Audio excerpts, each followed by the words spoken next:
As countries around the world look to get back to normal safely, we are learning more about what one virus tracking technology might look like.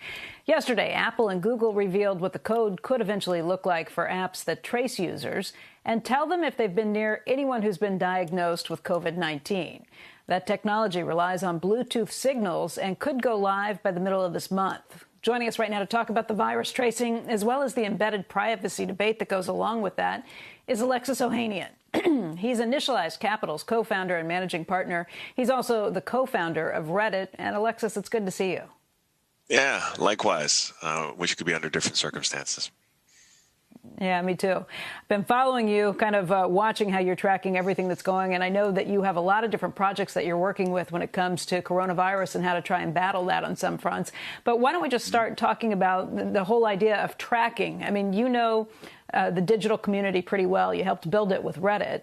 And do you think that this is an idea that they will either embrace or fear, this idea of giving up some privacy but being able to find out if you've been around anybody who has coronavirus? Yeah, I think this has always been an interesting relationship because social media empowers people to share every possible thing about themselves, from where they are to how they're feeling. When it comes to health, though, there is a higher standard that I think all consumers expect, and rightly so, they should. The challenge right now is these large tech companies are at an all-time low when it comes to user trust overall, because it's been eroded over a decade plus. So I think on the one hand, yes, technologically, there's a lot of value that can be created here. There's a lot of good that can be done. And there are actually lots of ways to still safeguard privacy, even with tools like this. The bigger issue is the lack of trust and the fact that you're going to need to get users over the mental hurdle of being willing to have this information stored on, Google or someone else's servers. And I think that wouldn't have been the case, say, 5 or 10 years ago. But the perception has very much shifted since. Would you give up your information? I'm in enough of the sort of public light that I don't really. I still want my privacy, obviously, but I've come into a different expectation of it just because I know so much of my life is already going to be public. But would I recommend that my dad do it? I don't know. I think we would need to see a really transparent and hopefully accountable providing company to give us the confidence to say, all right, yeah, we'd be willing to do this. And like I said, it's quite unfortunate because technology could really be helping us here in very meaningful ways. But the thing that has been eroded is that trust. Hey, Alexis, like I said, you've got a lot of different things that you're working on. One of your portfolio companies is a company called BetterFin, and I know that they've been helping with some of the PPP loans, trying to get that out. How's that going so far, and what do you think of the overall PPP program? Well, look, we need to get this money onto Main Street, and I think small businesses, medium-sized businesses, these SMBs need to be the first ones to recover. We were thrilled. We have been investors in BetterFin for the last year or so, and really they've been able to shine now because of this software, which they had already built to help small business owners, fast track and basically get a chance to apply for loans or disaster relief. They've helped thousands of people apply for PPP, but those programs are going through funding really quickly, and a lot of the folks who are getting the funding don't necessarily need it as badly as these small businesses do. And so I think the more and more opportunities we can get to back companies like BetterFin, another one called Withco launched a program actually just this past week in Charlotte, North Carolina, for basically just 0% loans because they want to onboard these small businesses into their software. They know what they need right now from all the time that they've spent in Charlotte is actually just capital in order to keep their business going even during these shelter in place. And the promise is all the software that they've built in addition is able to help rebuild Main Street as we come out of this. And so we're actively looking for more companies to invest in that can then invest in these small businesses during the recovery, because I think not just as a business person, but as an American, we desperately need those businesses to exist and to thrive as we come back, because they are such big employers, because they actually do get money back into communities where they serve. And, the recovery is going to absolutely need them.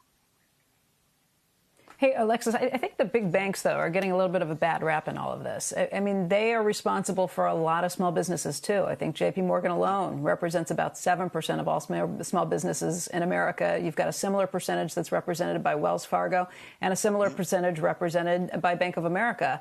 And I think some of the problems with the PPP have really been on the SBA side. Not that it's a surprise. They were trying to put through 14 years worth of loans in 12 days. But That's right. I think some of the pushback, the fintech is doing some for small businesses. Obviously, community banks are too. But I don't think the big banks cannot be involved with that if you're really trying to get the money out to Main Street. Yeah. And look, at the end of the day, I mean, this was an exceptional situation that required people to move really quickly to get a lot of money distributed. And so with any kind of Herculean effort, that's going to happen. I think across the board, folks were unprepared for this. And I get it. I do think moving forward, hopefully a lot of the infrastructure, and again, this all just comes back to software. A lot of the infrastructure that I hope we can build coming out of this will be the plumbing to make this much more practical, right? What we don't want to think as Americans is that, an executive at a bank can have an easy phone call with a friend of theirs or a high value client who is a small business owner. That's going to mean money will go to them faster than, say, the other 50 who don't necessarily know the administration's phone number. And so that is sort of the reality of when you're putting all this responsibility so quickly on a massive banking infrastructure that doesn't really have the ability to scale. But this is where I think coming out of this, we will see a much clearer, much more evident need for software being a part of these businesses in order to do this work just better, cheaper, faster, and actually make sure that it gets to where it needs to go. We spoke with Dr. Scott Gottlieb a little earlier. He's the former head of the FDA, and he's been a great voice on this, kind of giving us up to date how things are changing, where he sees the greatest need. And today he was saying, look, we're going to have to really focus on areas where it's less privileged people who are there, who are crowded into certain areas. And I know that you have taken a step to make sure that this company, Adams, which is a company that used to make shoes, is now kind of transitioned so that they are making masks. You're making sure that you donate a huge number of those masks to the New York City Housing Authority. How did you get involved with that? How does that work? Well, one of the joys of doing this job at Initialized is we get to work with founders who can adapt quickly. And although their sneaker sales were still doing well, they realized they had an opportunity with their manufacturer in Korea to actually produce special everyday masks for their customers, sold over 50,000 within the first week. And then we donated one for every one that was sold. And so over 50,000 masks were going to the New York City Housing Authority.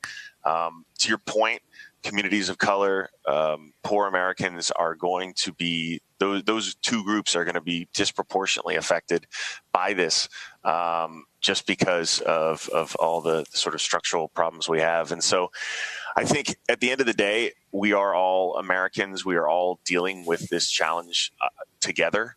And it's a sad reality that the most vulnerable communities end up taking such a bigger toll.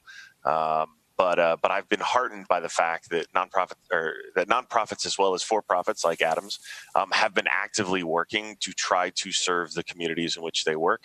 I think the stories that I really hope come out of this in the years that we look back on this period will I hope be the ones of small businesses and nonprofits and even just individuals looking to help their neighbors at a time where even just the nature of this awful thing makes us want to be skeptical and nervous and fearful of one another. I really hope this can bring out some of the best of us, and it will actually have many more stories of us just being decent to one another.